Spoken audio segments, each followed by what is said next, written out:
Duby from Nation, you've asked about the comments that were made in Parliament last week. I would just implore upon everyone, because I'm not the first person to hold this position, respectively so. You can do an analysis for the past many years that this position has existed, and then try to see and compare for yourself, because many times it's not good to talk about yourself because you are likely to be subjective. To be objective, the data is out there, just check. However, on the same, every politician have their own brand of politics. Myself, I do not answer evil with evil. Neither do I answer insults with insults. Basically, we are all different, and I don't want to purport to know better what I am not, and therefore I am okay as a leader. You cannot continue being provoked and then you dance to the tune. And I also want to say that anger and hatred is too heavy a burden for any leader to carry. And you only carry anger and those kind of other negative emotions to the advantage of the distractors. So it is important then, in politics, you draw your line. You know, this is the kind of politics I want to play. Draw that line, whatever it is, follow through. Secondly, in terms of Wamalwa West TV, on why you asked me a very difficult question on why I was repressed. I also don't know.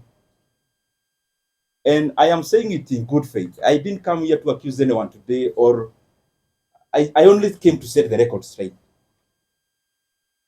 No one in the leadership of our coalition, from whichever position,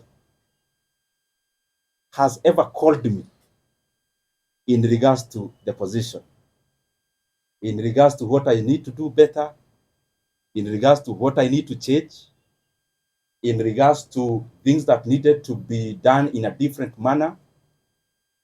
It's very good for me to put it into record, because, as I said, I was holding this position knowing that I was serving Kenyans. So I am also answerable.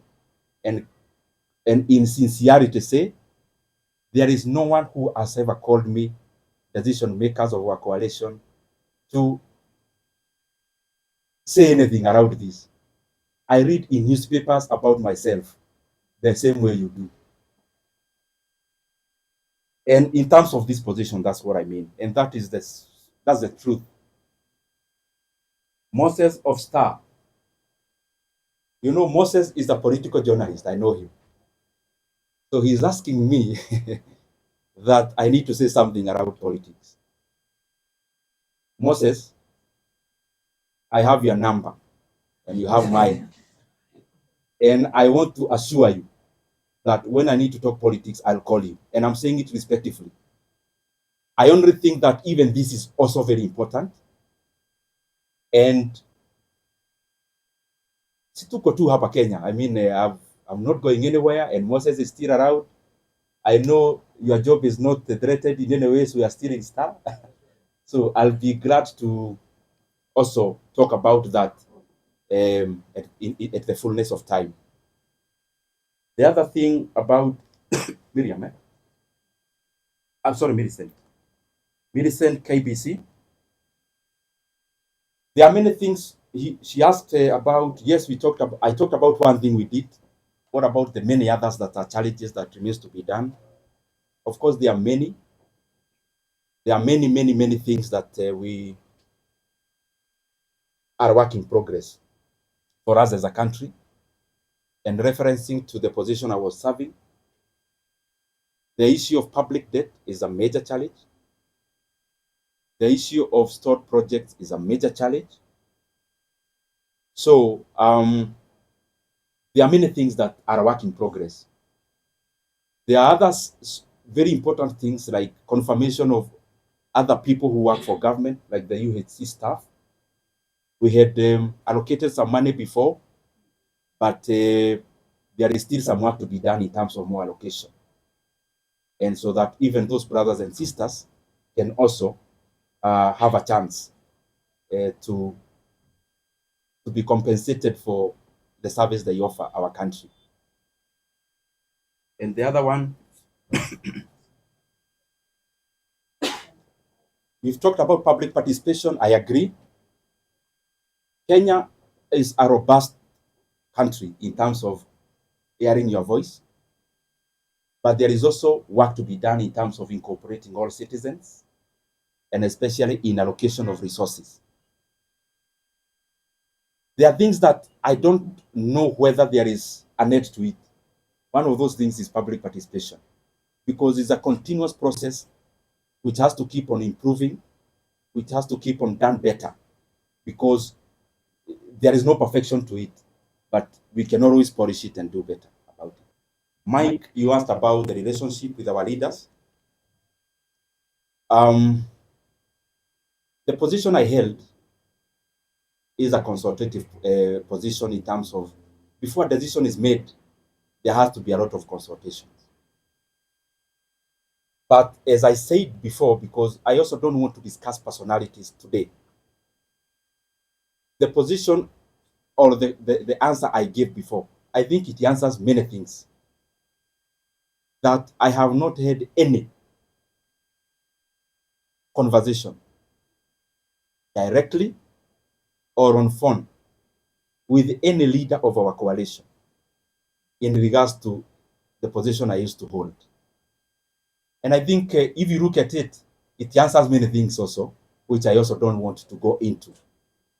In terms of the relationship with other leaders, I respect everyone. I mean, I'm one of those people who believe there's no person who becomes a leader by just being fetched from wherever. There is always a process they go through. Because I am one, I know. And therefore, in terms of you've asked the relationship between the president and the former deputy president, the position I hold is that I respect every leader.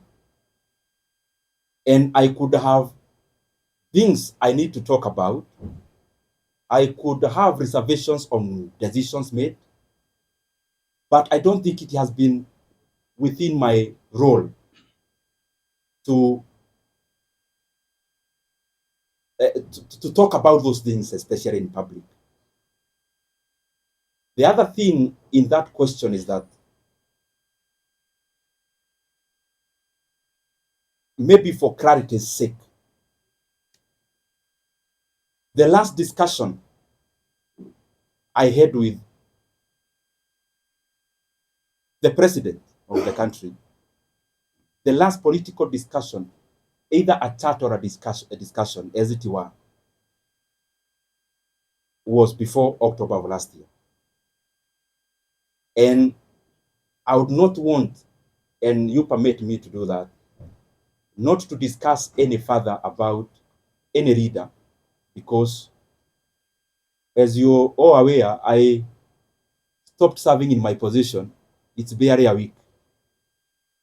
I also need to understand many things before I talk, because I believe as a leader, I mean, I lead people. There are people who look up to us as leaders. And therefore, even when you see that I am not answering some questions, it's not because I can't answer them. I believe you have covered me previously, and you know for sure that, respectively, in this world, I only fear God. So whatever I need to say, I have no reservation of saying. But also, we are given wisdom to say when to say, how to say it. And I believe we are here in Kenya. We'll keep interacting. If there is more to be said, if there is more to be clarified, we are around. Ronnie,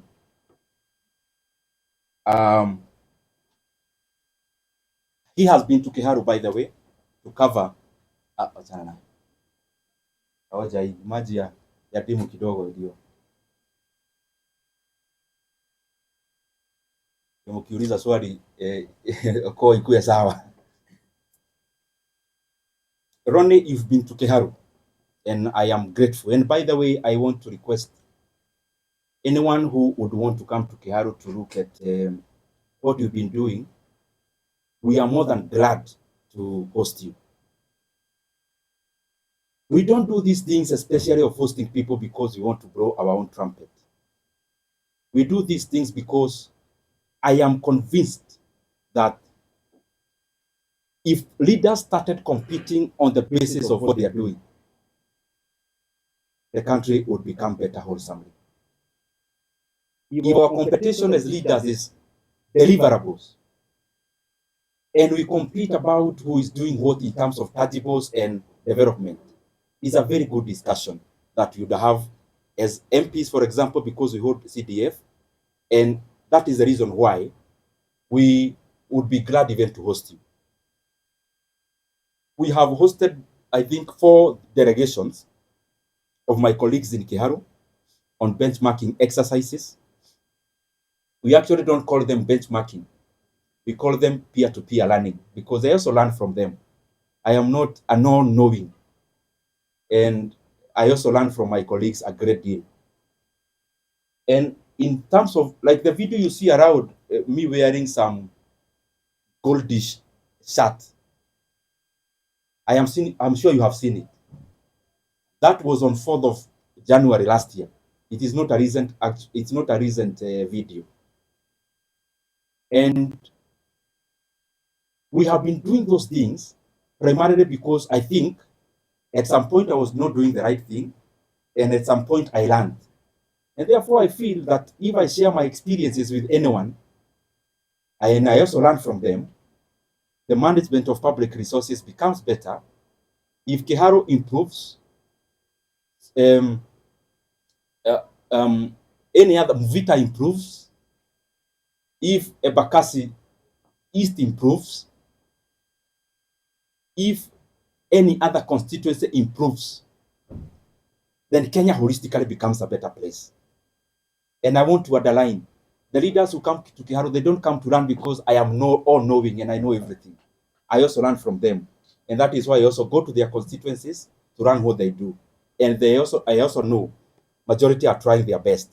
Specifically to answer you now, is that the projects you saw in Kiharu, majority of it that we have done in our learning institutions, I actually did in my first term. In my first term, I was a member of a committee called Regional Integration. I think I have answered you. You've asked about Kiharu. I am always available to share our experiences in Kiharu. More than available. I mean, I have had sessions with my colleagues, and I have explained to them basically what we do is optimization, labor-based implementation of projects. It saves us the profit that would have been made by the contractor. It also saves us a lot of cost. It guarantees quality also. And because it's something that needs a lot of time to explain, I am sure I'll give you some time. And yes, ameuliza pia wale wabunge walisema mambo bungeni last week, nitasema nini? Nitasema, uniruhusu niseme kwa kimombo. As I said before, politics is up and downs. And politics is mutually exclusive because the things we chase for are the same. So sometimes, for a position to be created, one person has to forgo the years. And therefore, it's always a chase. So you also have to define yourself as a leader, the things you want to engage in. And respectively, as I say so, if I ask you as my brothers and sisters who are here, I ask you what Kibaki told anyone in the year 2008 when he was president, you'd hardly remember. You'd have to go to your files to check what Kibaki said. But if you travel through or on Thika Road Superhighway, you don't need to remember anything Kibaki said. You see it with your own eyes. So me, I believe that, yes, we have to talk as leaders because you have to explain where you are going, where you've come from. I mean, you cannot lock yourself in a room. You have to talk. But in many instances, I find that what is far-reaching and what is permanent and what is objective is more what you do than what you say. And therefore, in terms of what was said and whoever said it last week in Parliament, I would not be provoked to answer evil with evil, neither will I be provoked to answer an insult with insult. Time answers many things. Time answers so many things. I mean, if I allege, for example, if I come here and allege Kajim here is actually not from Kenya, and I say, no, I have evidence, he's actually not from Kenya, he may not need to say much. The truth and the facts have a way of outliving words. And I hold no grudge against anyone. It is too burdensome to carry any hatred. It is too heavy to carry any ill will against anyone. I mean, you can only do that to the advantage of the people who calculate to make you wander from your path. Oh, sorry, Aden, and I think I'm taking too long to answer questions. Aden, allow me today. You've asked me to rate the government. You know, I've been chairman of budget. Definitely, I am likely to be subjective. In terms of rating of government, allow me not to answer that now because I just left this position barely a week from today. I am likely to be subjective. But I think as leaders from wherever we are, from MCA level to what I hold to every other level, there is always work to be done. And from my corner, hopefully I'll do my best to chip in into that development so that entirely the country becomes better. But I also know, Aden, that, you know, like all of you, I am a Kenyan, I live here, so I see what there is. So, so Kenyans are better judges than ourselves as leaders. Thank you very much, Aemba. Yours is hapo katikati because it's both political but budget based. So that one I have to say something about.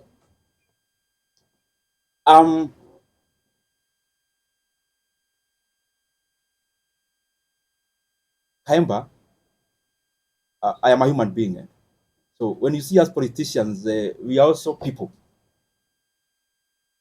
And it is inherently human to have temporal disappointment sometimes. And not disappointment of losing a position, but disappointments of what brings together political friendships. So to be honest, I think that answer it suffices. Stephen Leto, I have been busy as a politician, but I have also enjoyed a phase of quietness. I mean, you know that. When you are in the dance floor, politically speaking, you can't know even when it is raining outside, when the wind is blowing. You can't know when there is a storm. When you're in the dance floor, there is loud music and you are busy. This is an experience I've shared actually, Leto, with some of my colleagues. That sometimes as a leader, it is also important that you depart the dance floor temporarily, you go to the balcony, and also you learn. Learning may not mean you are consulting to outdo anyone. Learning may actually mean the dancing styles changed, but you are still fixed on the past ones.